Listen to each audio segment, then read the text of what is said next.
নমস্কার বন্ধুরা, সবিতা ব্লগসে সবাইকে স্বাগত। তার সঙ্গে বড়দের প্রণাম, ছোটদের বুক ভরা ভালোবাসা। তো আজকের আমি একটা রেসিপি তোমাদের সামনে নিয়ে চলে আসলাম। দেখো, ডিম পনিরের রেসিপি বানাবো। তো আমার সঙ্গে থাকো, সাথে থাকো, অনেক ভালো লাগবে। আর ভালো লাগলে লাইক, কমেন্ট, শেয়ার। আর দেখো, এখানে আমি নিয়ে নিয়েছি পেঁপে, আর দেখো কাঁকরোল আর আলু, এই তিনটে সবজি। এটা একটু সরিয়ে দিলাম। আর এখানে দেখো পনির নিয়ে এসেছি, ডিম পনিরের রেসিপি বানাবো। এই যে পনির আমার ঘরে ছিল, মোটা মোটা করে 4 টুকরো কেটে নিয়েছি। আর বাদ বাকি তো এগুলো আমি দেবো বলে রেখেছি কেটে। আর এদিকে দেখো আমি সাদা তেল মানে কড়াতে দিয়ে দিয়েছি, গরম হচ্ছে। আর এদিকে দেখো ডিম সিদ্ধ হচ্ছে। তো আমার সঙ্গে থাকো, সাথে থাকো, তোমাদের অনেক ভালো লাগবে। ভালো লাগলে লাইক, কমেন্ট, শেয়ার আর সাবস্ক্রাইব করে দিও। পাশে থাকা বেল আইকনটিটা প্রেস করে দিও। তো আমার যা যা আমি রান্না ছাড়বো সব নোটিফিকেশান তোমাদের কাছে চলে যাবে। আর আমি জানি বন্ধুরা, তোমরা আমার সঙ্গে আছো, আমার সাথে আছো, আমাকে এগিয়ে নিয়ে যাওয়া সাহায্য করবে। তোমরা না থাকলে আমি এগিয়ে যেতে পারবো না। যেতে পারবো না। তো চলো, আমি তেলটা একটু গরম করে নিয়ে আমি সবজিগুলো আগে ভেজে নেব, তারপরে পনির আর ডিম ভেজে নেব। তো চলো। তো দেখো তেল গরম হয়ে গেছে, এবার আমি সবজিগুলো ভেজে নেব হালকা করে সব। তো দেখো সবজি আর আমি হালকা করে ভেজে নিয়েছি। আর এবারে দেখো ওই যে মাথায় একটু লবণ আর একটু হলুদ দিয়েছি। এবারে ডিমটা আমি ভেজে নেব।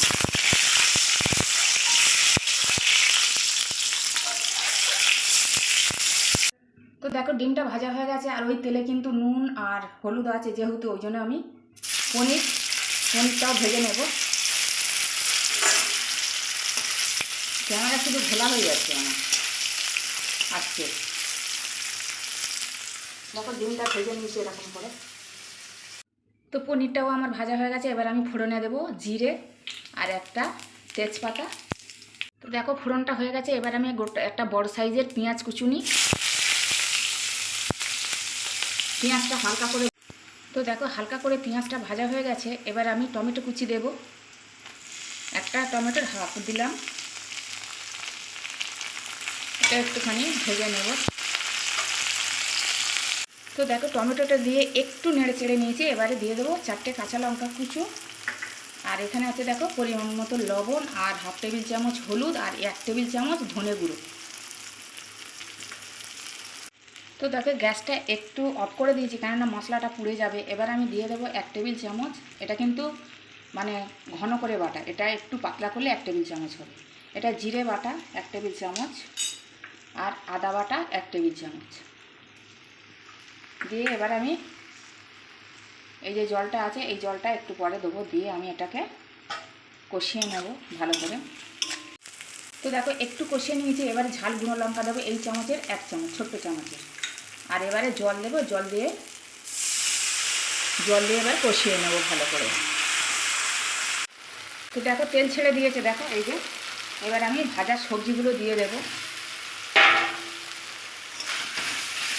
ভাজা সবজিগুলো দিয়ে একটুখানি কষিয়ে নেব আবার। তো দেখো 2 মিনিটের মতন কষিয়ে নিয়েছি, 2 মিনিট। দেখো তেল ছেড়ে দিয়েছে। সবজিটা দিয়ে এবার আমি পরিমাণ মতন জল দেব।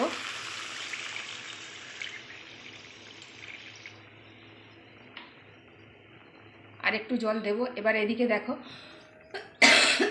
আমার বাগান পুরো ডুবে গেছে। এই যে পুকুর আর বাগান একসমান হয়ে গেছে। এই যে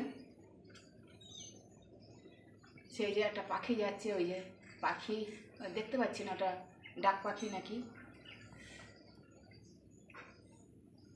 দেখতে পাচ্ছ কিনা জানি না। ডাক পাখিটা দেখতে পাচ্ছি কিনা জানি না, বুঝতে পারছি না। ওই যে হ্যাঁ, ওই যে দেখা যাচ্ছে। ওই দেখো ছোট্ট, ওই গাছের ভিতরে ওই চলে যাচ্ছে। তো দেখো একদম জল থই থই করছে, একদম বাগানে জল উঠে গেছে। পুকুর আর বাগানে এক হয়ে গেছে। আর এদিকে ভাত ফুটছে। তো এটা ফুটে উঠুক, আর একটু জল দেবো।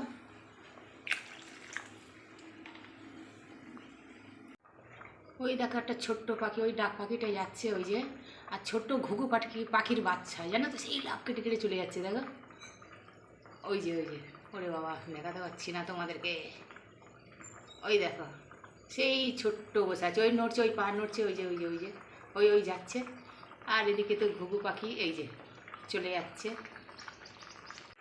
তো দেখো তরকারিটা ফুটে উঠেছে, এবার আমি ডিম আর পনিরটা দিয়ে দেব। তোমরা এরকম করে রান্না করে খেয়ে দেখো, খুব ভালো লাগবে। আর আমার নতুন বন্ধুদের অনুরোধ করব সাবস্ক্রাইব করে দেওয়ার জন্য। আর আমার ভিউ বন্ধুরা, আমার সাবস্ক্রাইব বন্ধুরা, তাদের অনেক অনেক ভালোবাসা জানাই। আর যারা এখনও সাবস্ক্রাইব করোনি তাদেরও ভালোবাসা জানাই। তো চলো এরকম করে তোমরা খেয়ে দেখবে, করে অনেক ভালো লাগে এই তরকারিটা। তো দেখো ফুটে উঠতে আমি 1 মিনিটের মতন চাপা দিয়েছিলাম, তারপরে একটু মিষ্টি দিয়ে দেব, দিয়ে আবার কিন্তু চাপা দেব। তো দেখো 5 মিনিট আমি চাপা দিয়েছিলাম, দেখো এই যে কত সুন্দর হয়েছে, এরকম হবে। আর দারুণ হয়েছে, সব গলেও গেছে, সিদ্ধ হয়ে গেছে। তো আজকের মতন আসছি, এবারে দেখা হবে অন্য কোনো ভিডিওর সাথে। জয় রাধে রাধে, জয় কৃষ্ণ কালী কালী। কতটা দারুণ হয়েছে এই দেখো, এরকম একটু ঝোল থাকবে।